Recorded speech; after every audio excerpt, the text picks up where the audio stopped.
Good morning, good morning, good morning mga idol. At ito ngayon mga idol, papunta kami dun sa sinasabi ng bayaw ko na matanda na dadalhan namin ng kunting merienda ngayon. Dahil sinabihan ako ng bayaw ko ngayon na sinabihan ako ng bayaw ko na nagkwento siya sa akin dahil kumuha sila ng gulay doon. Ito yung ligaw na ampalaya mga idol. Ligaw ng palaya, kinuha nila dun sa may bukid. At meron silang nakitang isang matanda daw na walang kasama, na nakakaawa daw, kaya puntahan namin ngayon.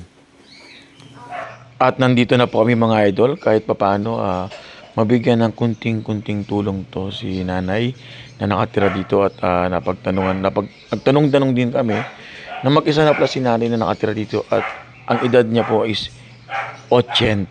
So 80 years old na pala si nanay mga idol. So ito po yung bahay niya mga idol. Oh. So nandito po kami para tulungan siya mga idol.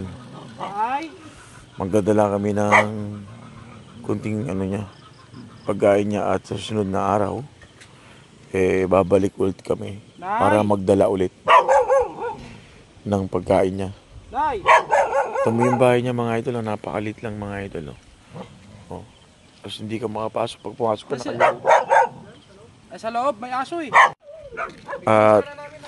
At nagtanong-tanong kami rito, siya lang pala mag-isa nakatira daw dito. Babae po nakatira dito na siya lang mag-isa. So kaya po niya magluto. Kung saan bibigyan namin ng bigas, gano'n. Kaya niya magluto. Kaya daw ni nanay magluto. Kaya naman niya magluto kung sakasakali mabigyan namin ng mga kunting tulungan namin to. Nakita mo yung bahay niya mga idol, napakalit lang oh. Parang kasya lang, pag nakapagpunta ka dyan, nakayuko ka lang. Yan. Mamaya na lang siguro. Si nanay lang pala mag-isa rito kasama yung aso.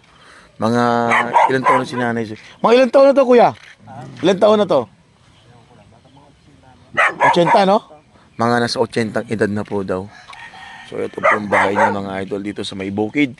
Bukid po yan mga idol. Bukid yan. Ito po yung bahay niya. Tutulungan po namin si nanay.